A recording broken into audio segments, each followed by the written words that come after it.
The 790th edition of the MMA Gambling Podcast and the Sports Gambling Podcast Network is brought to you by Underdog Fantasy. Sign up with promo code MMA SGPN to get up to $1,000 in bonus credits. And we're also brought to you by Edge Boost. Get up to $750 in cashback rewards each month when you sign up at edgeboost.bet and you use the promo code SGPN.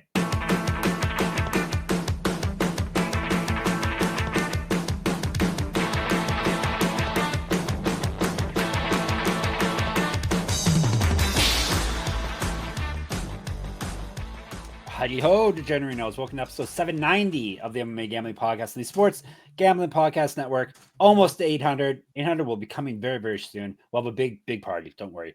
This one goes out to FP&A, a backer of our show, a fan of our show, a friend of the show, who says he looks forward to our podcast every week. Hopefully he's not just listening to it once a week. Hopefully he's listening to all 5 episodes. But thank you, FP&A. And thank you everyone else for coming to the show. I am the Alpha bad guy.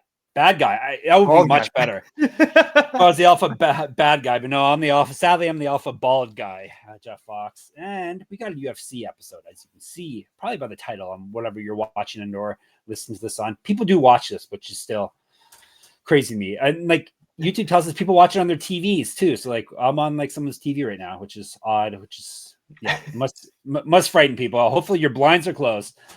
We got UFC this week. UFC is in Mexico City, which theoretically means we have a good fight card. Theoretically, it's an okay fight card. I think it's pretty good. That is Daniel Gumby Vreeland. I used to not let him talk, but I've given up on that. I did long intro. If people think we talk too much now, Gumby, if they listened to us back in the day, when we used to stall and not talk about regional MMA, talk about your grandparents and stuff, that was amazing. Yeah, all 17 of my grandparents' fingers. Yeah. And it's 16. It's 16 fingers. 16 fingers, right? Yeah. See, Gummy's forgetting it was so long ago. We talked about it. I would do long, super long. See how long I could go on the intro with and not let Gumby talk. Oh boy, they were the good old days. You people should go back in the archives if you haven't already. Yeah, so this is a good fight card, not UFC London level, but it's, interesting. Maybe I don't like it because I don't like the odds for some of these fights. I like the odds on most of them, and I will say, it's not UFC London. UFC London was, despite the fact that I heard a lot of people complaining about the amount of decisions, a lot of them were fun decisions, though, right? Like, we don't need it. Yeah, decisions don't necessarily mean a bad fight. That's the thing. Like, only if you're the... Sorry, I think we were talking over each other and cutting out. Decisions don't mean it. People consider decision a bad thing, and it's not always a bad thing. I think you were just cutting out. A bad thing. I thought. No, I was cutting out. Perfect. Decision's not a bad thing. It's only bad if you're the guy that has the just bleed written on your chest. Other than that, it's good. Yeah, and it was fine for all of the fights that I saw for the most part. There was a boring one or two, and then Sean Brady made sure we didn't end on the decision. So that was fun as hell. And I think you're going to get a lot of fun fights on this fight card too. Yeah, that's hopeful. Hopefully, things I usually count on things reverting back to the mean. Hopefully that doesn't apply to judges' decisions, because we caught some breaks last weekend. Well, I caught more breaks than you, but overall, I think we caught some breaks last weekend. So hopefully, judges in Mexico City don't be like, okay, we're going to change that. So I had trouble finding dogs, but that's never an issue for you, is it? You never struggled to be in on underdogs. There's a couple I like on this fight card. I don't like a ton, I will be honest. I'm probably under the number that I usually am.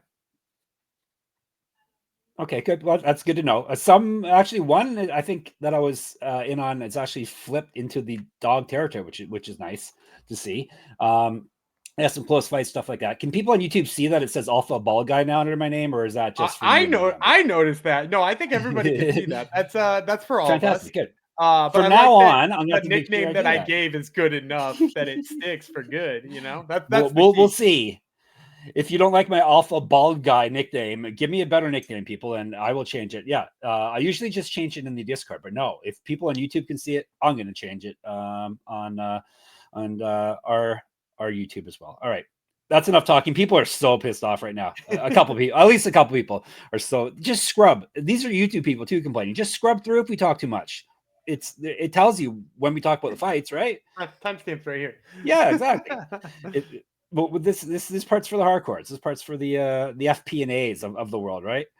The Jongs of the world. All right, before we dive into it, what do I have to tell people about? Our apps? Is that what I'm telling the people about? I think I'm reminding people to go to your app store if you haven't already. Type in SGPN, and you can get all of our stuff in one place in a handy app, the SGPN app. You can get you can listen to this podcast in the app. You can get all our picks. You can get all of Gumby and mine and all the other fabulous writers' articles.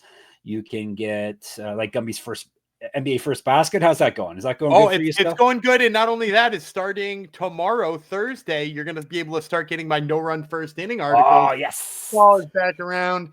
And you know, I love the niche early parts of the game bets. So make sure you get out on those too.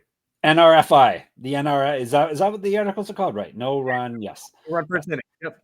Is it because your attention span has been destroyed and you can only last one inning or a tip off? No, it's just that I know that everybody else loves that stuff. I like the full games, but they like the immediate satisfaction. It's these young people, Gumby, and their devices. They have no attention span. So anyhow, just get our apps, you young people. Get our apps. So it doesn't apply to me or Eric does sports, but all the rest of you young people, get our apps and check our stuff. We're always giving away things too. Sometimes out of Gumby's pocket. We should do a giveaway, Gumby. We haven't done a giveaway for a while. It's been a minute. We'll get down on something soon. Yeah. We'll have to think on something. That's another thing the bosses mentioned in the last meeting, Gumby. So maybe we can do a giveaway. We'll see. We'll see. All right, let's get into this fight card. We pissed off enough people already. UFC on ESPN. Miranda versus Usyk. They're actually going to let this go on the Big East. I think it's on ESPN too. It's not on the Big ESPN. They're fighting. Mom and Dad are fighting. I think they might split up. So we're not covering the Miranda versus Usyk part today. That will be tomorrow. Today is all about the prelims. This is going down March 29th, Saturday, as per usual. Arena CDMX in Mexico City, Mexico. 7 fights on the prelims. ESPN 2, ESPN Plus. 4 p.m. start time. I'm starting off with lightweights. MarQuel, Mediros versus Austin Hubbard. Let's break it down. Hubbard's nickname is Thud, which is one of the best nicknames around. I noticed, I'm not sure if you knew this, Gumby, or not, at least on Wikipedia, they have Thud in quotation marks because it's the sound, right? Thud. I mean, I don't know. I do know that that's why it is. Yes. It's also did you know it's because of the thud of leg kicks for his first ever professional fight? Nice. Yeah. But yeah, I didn't notice it was in quotations before, but it is, which makes it even better. I think, at least in my world, that makes it even better. So, his nickname is Thud, Mr. Hubbard. Gumby knows about him because he was on Tough. He's 16-8, 5 knockouts, 2 submissions. He's been submitted 3 times. 4-6 in the UFC over 2 stints. Loss over his last 3, 3-2 over his last 5. 2-0 in the Ultimate Fighter, lost in the finals. That was just 2 years ago, something like that. Yeah. 2 seasons ago. I think it was last season, right? Was it? Okay, yeah. I guess you're probably right. It the was redemption season, the redemption versus rookie season, right? Where one of the rookies was 38. Rookie can mean many things. It doesn't mean that you have to be young. 2-0, and I told you that LFA champ. And multi-region championships on his mantle. Correct. Get the shirt. I was going to go this one, but this is not from our store. We have good stuff at our store, sportsgamblingpodcast.com/store. I checked. Madness still works, 20% off at checkout. Lots of good merch. Not just MMA Gambling Podcast, store-wide, network-wide. Used to fight at 170, Mr. Hubbard did. Mr. Hubbard, 2015 Pro MMA debut, 2 inches of reach over Mediros. Better grappling stats than Mediros. He's outstruck his opponents in the UFC by 0.2 strikes per minute. He's at plus 163. Mediros is 9-1 with 6 knockouts. Never been finished in a fight. 1-0 in the UFC. 1-0 in Contender Series. 7 straight, part of a 7 straight win streak. It doesn't sound right, but he's won 7 straight fights. He's not lost since February 2022. So he's fought a lot over the past few years, but he has not fought in over a year, though, surprisingly. February 2024 was his last fight. So he crammed a lot of fights, 7 fights into the 2-year span there. 5 years younger than Hubbard, better striking stats, more active landing strikes than Hubbard. He's outstruck his opponents by 1.1 strikes per minute. He's at minus 188. Because I am a gracious host, I am going to let my co-host go first. Yeah, I'm going to go with MarQuel Medeiros. I'm a big Thud Hubbard fan. Yeah, that's why I was wondering.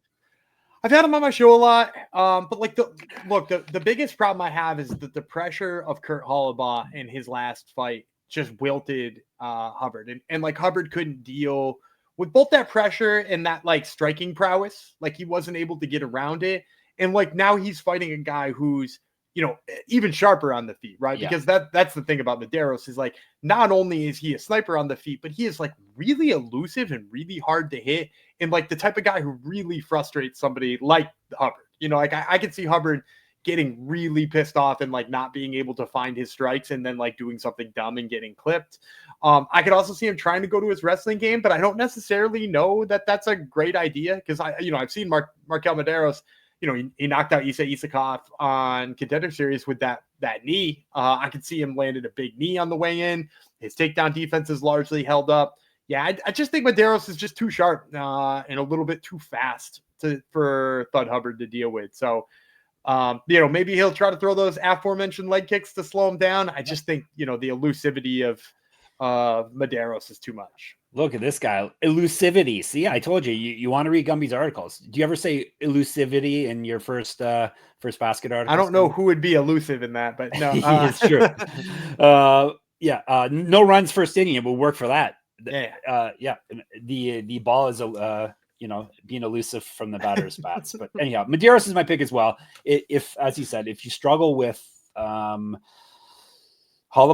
this guy's much younger and faster and actually knocks people out, like 6 knockouts in nine fights. So I was surprised that this number is closer than I thought it would be. Were you surprised by that? Too? I think it's just that, first of all, the layoff of Medeiros, and then second of all, just how game Hubbard is. Like Hubbard's always he's such a tough dude to finish, and he's he's always kind of. I mean, you remember he's the one who got Max Roshkoff to quit on the stool, and had him leave. So like, and his career basically, basically ended that dude's MMA career. So like, he's got that in him. So to see a guy with only one UFC fight and a year off, like I can see why that line got close. Yeah. All right. Well, I'm glad it is close. Maybe it'll be a lock. Who knows? Tomorrow. So let's get you one more fight before I tell you about some of our lovely sponsors. Featherweight bout, dropping down a weight class. Jamall Emmers, Gabriel Miranda. Let's break it down, shall we? Miranda's Fly Miranda, 17-7, 1 knockout, 16 submissions. So you know what side of the bread his bread is buttered. I can't remember the expression. I've tried to say it before. Anyhow, he's been knocked out 3 times. He's 1-2 in the UFC. I'm smarter off air, honest. I swear it. Loss over his UFC career is the pattern. 4-2 over his last 6. The last 2 losses have come via TKO. He's a regional champ. Used to fight at 155. 2012 Pro MMA debut. An inch of height over Emmers. He's been outstruck in the UFC by 2.48 strikes per minute. Plus 265. Oh, he owes his rounds too. I forgot about that because he's finished everyone that he beat. Emmers is pretty boy. All one word. Oh, pretty boy and Fly. That kind of goes hand in hand, right? Sure. Pretty fly for Emmers boy. Emmers, don't. No, you go ahead and keep digging. Don't get dragged down by me, okay? Just stay out of this. Emmers is 20-8, 8 knockouts, 3 submissions. He's been knocked out 3 times, submitted twice, 3-4 in the UFC. Loss.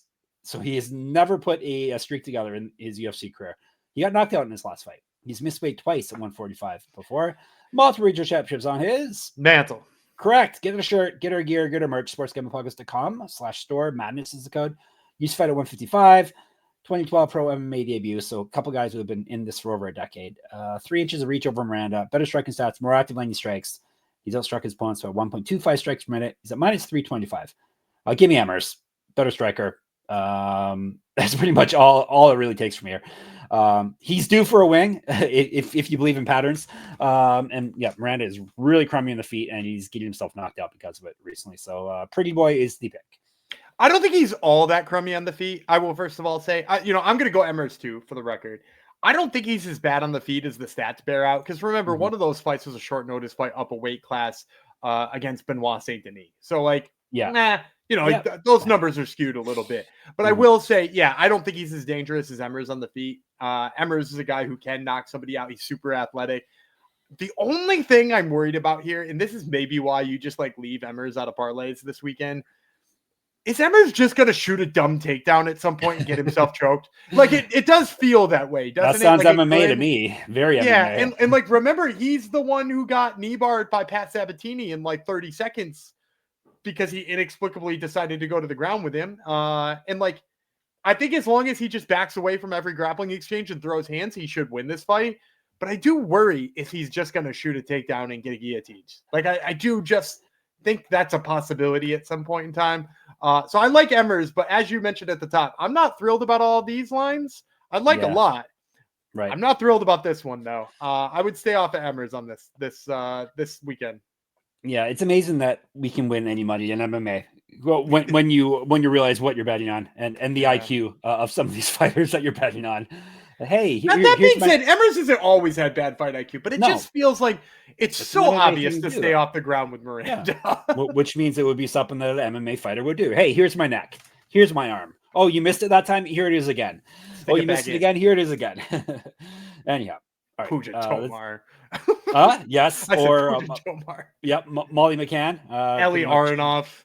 Yes, there's so many. No, Molly McCann didn't stick herself back in anything. She got drowned. So don't. That wasn't poor fight IQ. She got drowned. Yeah, that's true. Yeah, she was flailing. All right. Before we move on, tell you about DraftKings. When it comes to college basketball and March Mania, one thing is for sure. Nothing is for sure. Upsets, buzzer beaters, Cinderella's advancing. Not this year, but usually. Top seeds going home early. It's all going to happen. Bet the unexpected every upset every day with DraftKings Sportsbook. With live betting, exclusive content, promos, and parlays, DraftKings is the ultimate college basketball destination for March. First time, here's something special just for you. New DraftKings customers bet $5 to get $200 in bonus bets instantly. And you're running out of time to bet. Use that money on Kyle Filipkowski because the Jazz will not be making the playoffs. Probably not. Well, actually, I guess it's not really out of the realm of. Yeah, no, I don't think they're going to make the play-in. My beloved Suns will be the 11th seed or whatever. So you got about 10 games left, right, of Kyle Filipkowski. So get into DraftKings for that. You can bet MMA too if you like, or college basketball, all that. Bet the unexpected with DraftKings Sportsbook. Download the DraftKings Sportsbook app and use code SGP. That's code SGP for new customers to get $200 in bonus bets when you bet just $5. Only at DraftKings, the crown is yours. All right, professional man, go. Gambling problem? Call 1-800-GAMBLER. In New York, call 877-8-HOPENY or text HOPENY 467-369. In Connecticut, help is available for problem gambling. Call 888-789-7777 or visit ccpg.org. Please play responsibly. On behalf of Boot Hill Casino and Resort in Kansas, 21 and over, age and eligibility varies by jurisdiction. Void in Ontario. Bonus bets expire 168 hours after issuance. For additional terms and responsible gaming resources, see dkng.co/audio. Thank you, Mr. Professional Man. Rhythm is your home for AI picks and props. Rhythm is already off to a great start, helping you dominate March Madness. Building your own custom model is easy and profitable. Plus, they got models for NBA, golf, and coming soon, MLB, very soon. As Gumby said, we're only a one sleep away. So obviously, check out the Al Horford props. Check out the Filipkowski projections. Give me a brave that they should check the projections for, Gumby. Oh, Chris Sales starting on opening day tomorrow. Make sure you check out his projections. I don't think he's going to have another year like last year. I think that was... You don't think he's going to be the best pitcher in baseball, by a mile again? No, I'm pretty sure. Is that a bold Go on a limb here, Jeff. Yep, I am. And Ronald Acuna probably is going to get hurt again. I'm going to say that too. What do you think? No, I guess he's starting off hurt, so maybe that means he'll stay healthy. They don't have projections for that, though, I don't think. Sign up today for a 7-day free trial at sportsgamblingpodcast.com/rhythm. That's sportsgamblingpodcast.com/RITHMM. See, Gumby get quiet when I mention the injury. He doesn't want to jinx his boys. No, he's well, that was a weird camera angle we're at coming out of the break. Yeah, no, he's not gonna get hurt. He's an every other year kind of guy. Yeah, that's true. Come for the picks. Stick around for the weird camera angles. You never know. Sometimes Gumby's face gets zoomed in on me that time. Yeah. Fun stuff. Fun stuff. All right. That's for the female viewers. Lightweights next. So we're just going back and forth. Lightweight, featherweight. Lightweights, Rafa, Garcia, Vinc, Pichel. It's really Vince. No, Vince Pichel. It's not Vinc. I know. But they should put an E at the end of it. I know what it is. I'm just saying. You didn't spell your name right. Parents did not spell his name right. I'm not telling him this. So. Yeah, don't tell him that. He's got some aggression. Because he's from hell, Gumby. That's right. You would be angry too. Vince Pichel from hell is 14-4 with 8 knockouts. He's been knocked out once, submitted once, 7-4 in the UFC. However, he's lost 2 straight. Before that, he won 3 straight. He's not won a fight since August 2021. It's a long time ago. 3-1 in the Ultimate Fighter, 2009 Pro MMA debut, 3 inches height, 2 inches reach over Garcia. He's outstruck his opponents by 0.57 strikes per minute. He's at plus 380. Gifted. It's Rafa. I called him Rafa. He's from Brazil, right? He's Rafa Garcia. No, he's from Mexico. Oh yeah, he's from Mexico, of course, because they're in Mexico. It's in Mexico, dude. So I went too far south. I'm coming back up. I'm in Mexico now. All right, Rafa Garcia. I was right the first time. 15-4, 1 knockout, 8 submissions. It's another submission expert. 2 fights in a row. He's been knocked out once. 4-4 in the UFC. 2-1 over his last 3. He lost his last fight, via TKO.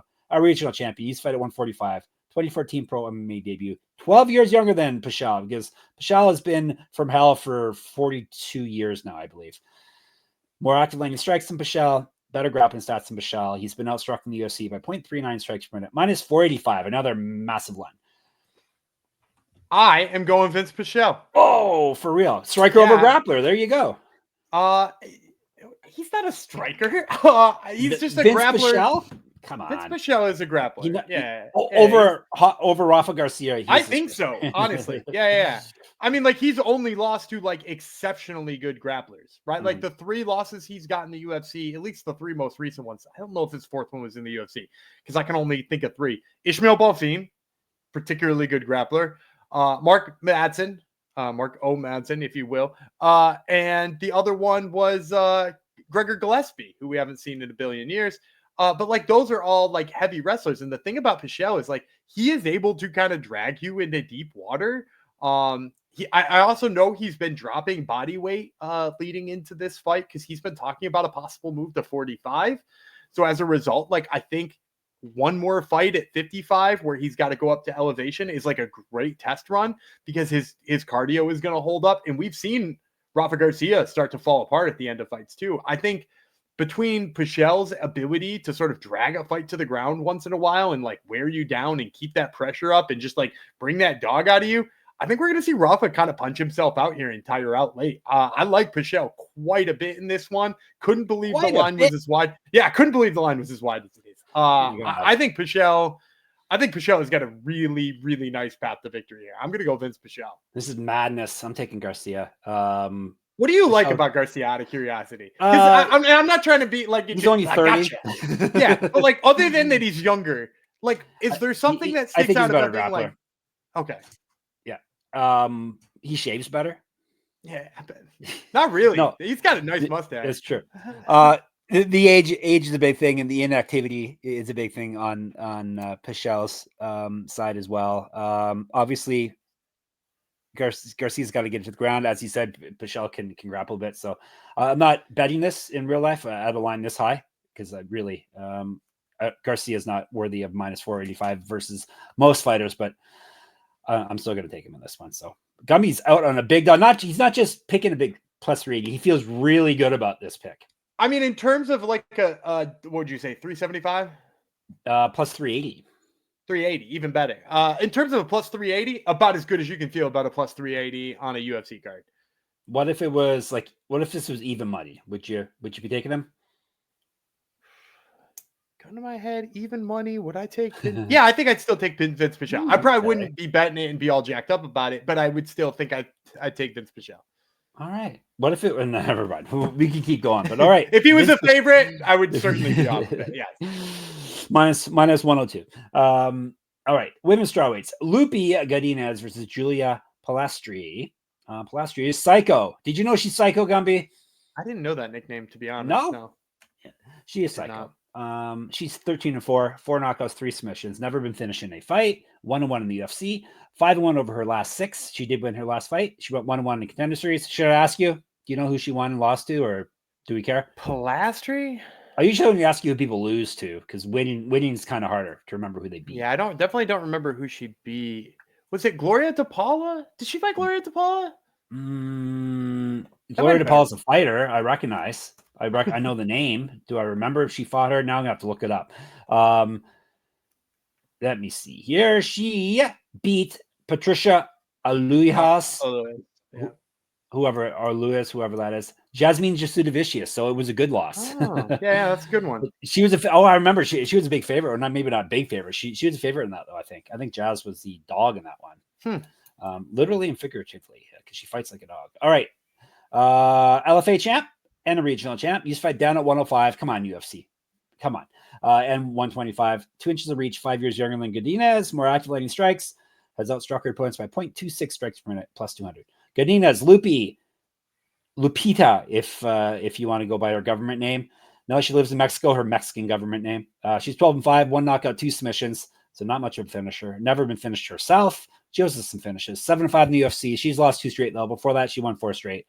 Used to fight up at 125, kind of bounced back and forth. LFA champ and a regional champ, just like Polastri, has outstruck her opponents by 0.47 strikes per minute. Better grappling stats, not surprisingly, than Polastri, minus 235. Godinez, obviously, Loopy all day. Her wrestling is really going to play up well at the altitude of Mexico City. First time we mentioned altitude on the episode. But yeah, I think Godinez can put that. I mentioned it last fight. Well, I don't pay attention when you talk. First time I mentioned it. Sorry. Yeah, you did mention. I mentioned it last episode. Yeah, about dropping down in weight. I did. Right. Yes. Yeah. I like Loopy as well. I don't think Polastri can defend these takedowns repeatedly. And granted, the only other time we saw her really have trouble with it was Jasmine Jasudavicius, which is, way too big of a fighter for her. But I'll also just say, I think Loopy is enough of a bigger fighter for her. You mentioned she could make 105. I still think she could make 105. Short. And maybe that'll help her cardio win this one, but also I don't think the physicality plays. The little bit of, she uses her length all right, but it's not enough that I think is going to keep Loopy off her legs. And really the only people who are beating Loopy, over the course of her career are people who can wrestle with her and people who can keep up with the grappling, right? It's like Mackenzie Dern and, those types who have beaten her over the course of her career. I don't know that Polastri can even be in that same conversation. So yeah, I'm going to take Loopy on this one. Yep, definitely. I paid attention that time, so you can quiz me. Anything you said there, I know what you said. So yeah, nice. Polastri. Not many people really are the wrestler that Godinez is. So all right, featherweight Christian Rodriguez versus Melquizael Costa. This is probably the fight I'm looking at least most forward to on the prelims. Maybe it's a lot of fun. It's a lot of fun. This is kind of they're very similar fighters, at least in my eyes. Similar, spoilers. They're spoilers. Yeah, exactly. It's similar careers. They kind of fight the same, push the pace, not reckless, kind of reckless. Push the very pace reckless. Yeah, one of them, Mr. Melk Coffee. I'll tell you about Melky Costa first. He's 22-7, 7 knockouts, 8 submissions. He's been knocked out twice, submitted twice, 3-2 in the UFC. He's won 2 straight. And he's gone 3-2 over his last 5. Both of his past 2 wins have come via submission. A regional champion, 2014 pro MMA debut. 3 inches height over Rodriguez, better striking stats, more active landing strikes, and he's outstruck his opponents in the UFC by 1.48 strikes per minute. He's at plus 136. C-Rod, but it's spelled out, so a bit better. C-E-E-R-O-D, all one word. If you're writing a letter to him, he's 12-2, 3 knockouts, 4 submissions. He's been submitted once. 5-2 in the UFC, 5-1 over his last 6. He did win his last fight. He used to fight at 135. He missed weight 3 times there. So I think he was forced up. I'm not sure if he decided to or if the UFC said, no, you're a featherweight now. 1-0 Contender Series, 1-0 Bellator, RIP. A year younger than Costa. He's outstruck his opponents by 1.13 strikes per minute. He's at minus 152. Another thing about Rodriguez, all of his wins have come against undefeated fighters. Pretty much, yeah. No, I checked on Nate. Nate Latshaw, I believe is the name of the guy's website. 100% win percentage for all of his UFC wins. So there you go. I'm gonna go Melky Costa. Wow, me too. I'm surprised. Yeah, though. This is gonna be good. Yeah, I had to think about it a lot. Me too. It pretty much comes down to whether or not I think he can stay away from that wrestling of Christian Rodriguez enough, because I think he's the better striker, right? I think that's probably the dynamic we're talking about here. Melky's more reckless on the feet, but also way more menacing when it comes to being on the feet, because he gets in your face, he pushes a pace. Will Christian Rodriguez keep up with that? Probably. He seems to have good enough cardio. I mean, it's ultimately what won him the Raul Rosas fight, right? But I don't know that he's going to score enough on the takedowns, or I don't know that he's going to try to finish Melk. All of those things seem kind of narrow past the victory for me. And I think the striking is enough that we're going to see Melk win at least 2 out of 3 rounds here. So I'm going to go Melky Costa. Nice little underdog for us. Yeah, good. And if not, he can always submit him, because that's what he's been doing recently. He's a submission guy. Yeah, he grabs the neck really well on a guillotine on the way in. We've talked about that. Dustin Poirier. I think the size could be an issue too, because Rodriguez, like I said, normally he's a bantamweight, but he can't make that weight anymore. But yeah, as Gumby said, striking is a big thing here. And when he had trouble with the size before, right, he's the one who lost his featherweight debut to Jonathan Pierce, which granted I think was partially on short notice, but like the size of Pierce, which maybe Pierce is a touch bigger than Melk. Yeah. But like that size of Pierce really messed with him. Yeah. All right, we're both in on Costa, which is good. I like it when Gumby agrees with my dogs. All right, before we get to the last two fights on the card, let me tell you about Underdog Fantasy. It's time for Gumby's Underdog Pick'em. Underdog Pick'em, you can play any sport and win up to 100 times your money. All right, let it rip. Well, baseball opening day is tomorrow, so we got to get on some baseball stuff. And right now, a projection listed on Underdog Fantasy is 0.5 total bases for my man Drake Baldwin on opening day. Man. Yeah, love me some Drake Baldwin. So play the higher than on Drake Baldwin's total bases in tomorrow's games. All right, whoever Drake Baldwin is, he's your boy. Sign up with the code MMASGPN. See, I get the code right always this time. To claim your special pick and first time deposit, offer up to $1,000 in bonus credits. UnderdogFantasy.com, promo code MMASGPN. The mighty Sig Pin. Edge Boost. SGPN has partnered up with Edge Boost, the premier Visa debit card for bettors. An Edge Boost card allows you to avoid the hassle of having your card denied at the sportsbook, DFS site, sweepstakes site, racetrack, or casino. Plus, you can earn up to $750 per month in cashback rewards for using your Edge Boost card. You know your money is safe as the card is FDIC insured. The best part is no credit checks and it's completely free. Sign up today at edgeboost.bet, promo code SGPN. And your money is safe with us too, right? Gumby and I will not lead you astray. We should start having people write testimonials, right? That we can attach to everything. All right. Middleweight, we're up to next. José Daniel Medina versus Ateba Abega Gautier. So it's a battle of the three names.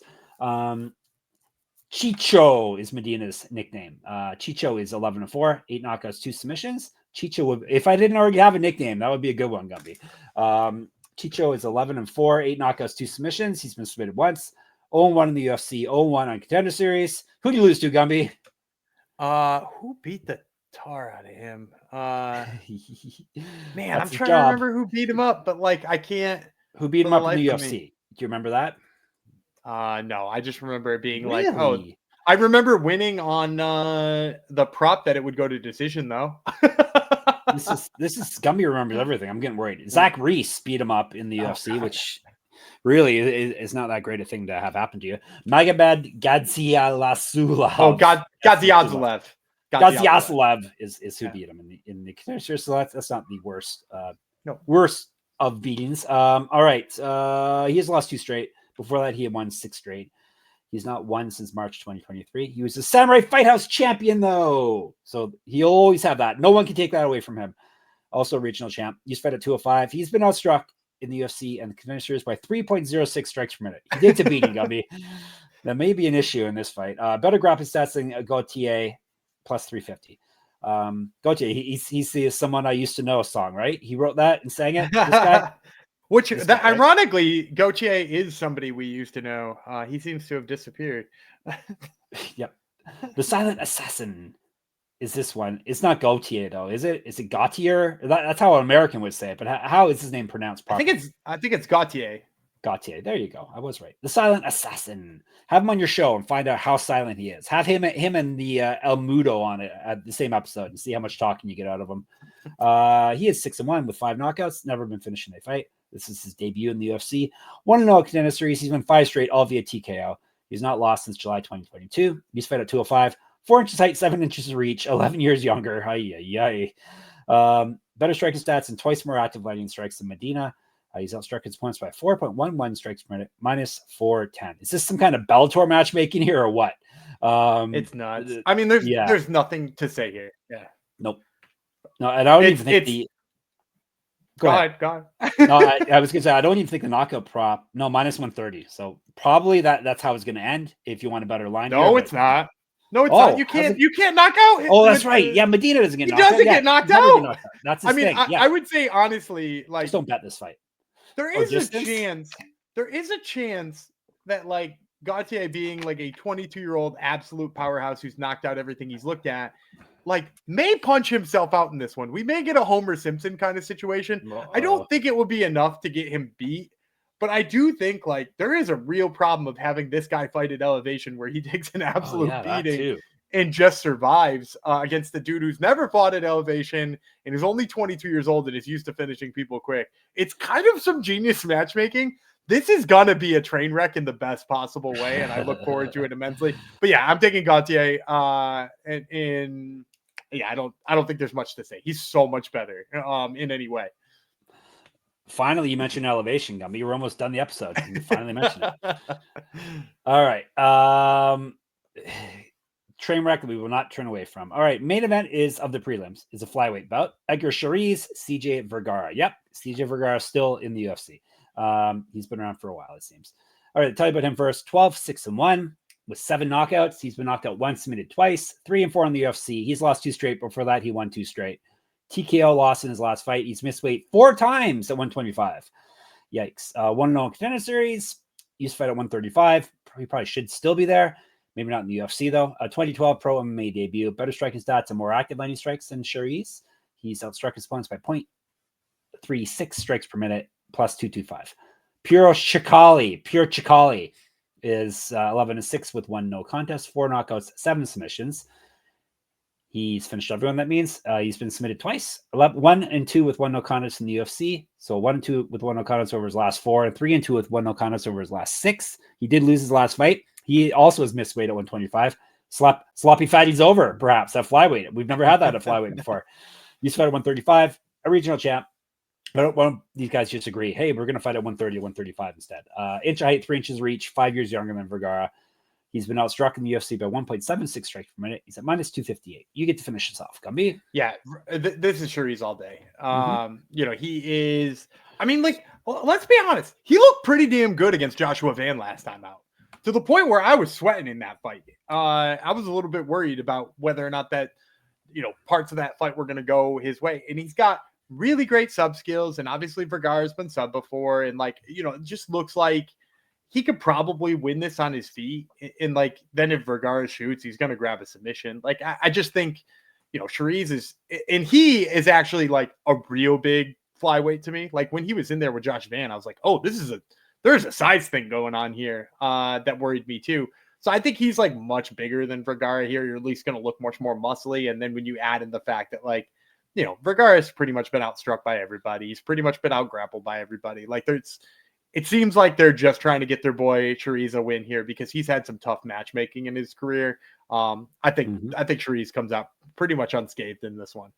Yes, Cháirez is my pick as well. Elevation. I'll say it too. I haven't said it. Elevation. Elevation probably doesn't make a difference here, but yes, actually, both these guys have one. I think both these guys have trouble making weight though, so who knows? Hopefully it's a quick one then. All right, let's give you a recap. We both have Cháirez. We both have Gautier. Both have Costa. We both have Godinez. I have Garcia. He has Pichel, and that's his lock of this card. I think he's really in on from hell. Pichel. I think. Are you scared of him? Is he on your show? Are you worried that he's going to come and get you? No, he's not on my show this week. I would love to have. Every time he's on, he's a delight. Yeah, I remember that. We both have Emmers. We both have Mediros. All right, you're all set. Hopefully we weren't too elusive for you. There's a callback. We are never elusive in the Discord. We're always around. If not us, then some other fine people like FP&A, for instance. sportsgamblingpodcast.com/Discord. Is Turnip around anymore? I was just thinking that the other day. I don't think I've seen Turnip for a while. Have I? Shout out Turnip. Shout out Turnip. I think maybe isn't he with the military or something? Maybe he's deployed somewhere that he can't gamble and or listen to our silly show. But anyhow, shout out to Turnip and everyone else in the Discord. What else can you catch us on? You catch us on YouTube, obviously, MMA Gambling Podcast. Unless you like talking, then you don't want to watch our show there.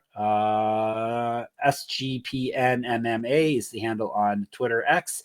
He's at Gummy Vrila, and I'm at Jeff Fox Writer there and on Instagram. Check out my Substack. Enter my free pick'em contest at moneymma.substack.com. Check out Gumby's Top Total MMA podcast. We just talked about his show. Now he's going to tell you who's on it this week. Yeah, we're talking with Vince Morales, who's on this card, and Vladimir Matyushenko, legend of the sport. Yes. Oh, yeah. The two Vinces that I got confused with each other are on the same card. That's true. All right. And of course, we're at sportsgamblingpodcast.com, sportsgamblingpodcast.com/store. Madness is your code. Sportsgamblingpodcast.com/Patreon if you want to get some bonus content from the bosses and the rest of us, the gens. And when you sign up for Underdog Fantasy, the code is MMASGPN. I didn't get it wrong. Boom. We'll be back tomorrow.